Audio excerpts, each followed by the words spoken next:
Hey guys, and welcome to the first lesson in the first phase of Nature Matters Academy. And this lesson is all about developing our why. Before we start talking about our why for getting our kids outside and engaged with nature, we need to have some kind of tool for recording our process through this journey, okay? So my tool is I picked just an old school notebook that I had in a drawer and that wasn't fully filled out, right? So I tore out the old pages and I'm starting new with this one. You might have another journal that you use just to record what happens throughout your day every day, and that's great too. Use that. Some of you may prefer journal apps. Some of you may prefer a Word document. Whatever that looks like to you, it doesn't matter. You just need one central place where you can keep your thoughts. All right, so journal, check, right? We've got that.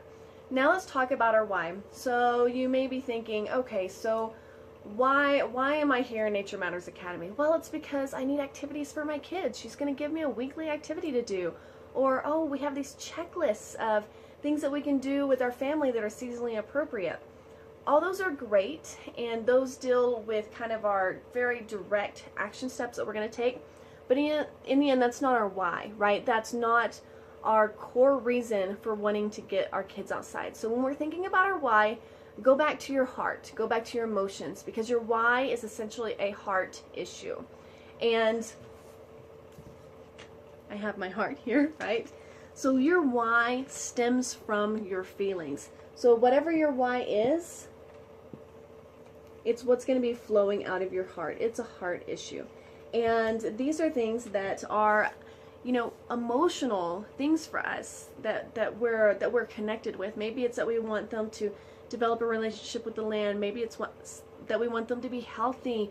Maybe it's that we want them to use nature as adults. Whatever it might be, that's going to be your why. So I know you're thinking, okay, I'm still maybe not totally sure what this looks like for me. Let me read you a few examples because I think that that's going to really help.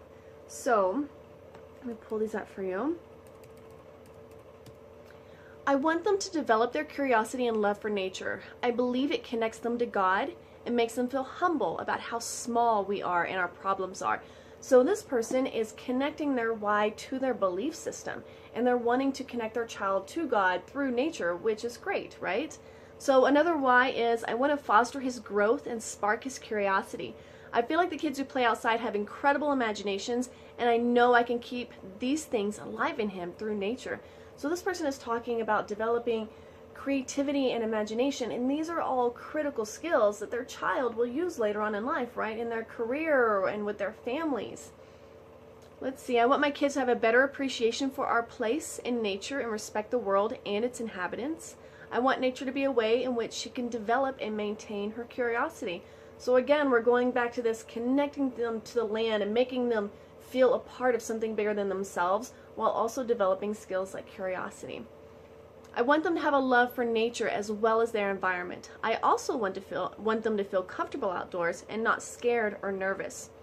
I think it's important that they use nature as adults because it's beneficial to their health and well-being. This one's a huge one, right? So many kids get outside and they see a beetle on the ground and they squeal and run the other direction, right? They're afraid that a snake's just going to come out of nowhere and get them. And that's not necessarily true. You may run into snakes, you may not. You will definitely see beetles outside, but they're not going to hurt you, right? So by connecting them with nature and making this a normal thing, they start developing a relationship and knowing what in nature actually is dangerous and what's not. And so that way they're not scared when they're outside. And then another one, I don't want my child to be in the next generation of kids who didn't play outside enough because his parents were too busy working. I want him to fit in, but at the same time, I kind of just want to give him a stick, a bottle of water, and come home filthy. So this parent addressed the screen time issue and how so many of our kids are so addicted to TV and games that they've lost their imagination, they can't entertain themselves anymore. And this parent was really focused on that. It wasn't as much connecting them to nature, but it was developing independence within that child and their ability to just go out and play and have a good time without needing something or someone to entertain them. So your why can look in so many different forms, right? You can write it as an I believe statement. Maybe it's an I want statement.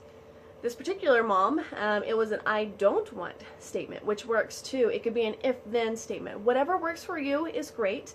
But the key is it basically ends up with some kind of result. It's some kind of result that is emotionally based for you, that you want to see in your kids and them change over time. So your action step today is to get your journal and then also to write your why. And once you've written your why, get on the Facebook group and share it with us. You don't have to share the entire thing. You can just share a short little sentence or two, but let us know what your why is and what's driving you to get outside. All right, so I hope that helps, and I look forward to hearing your whys. All right, have a good one.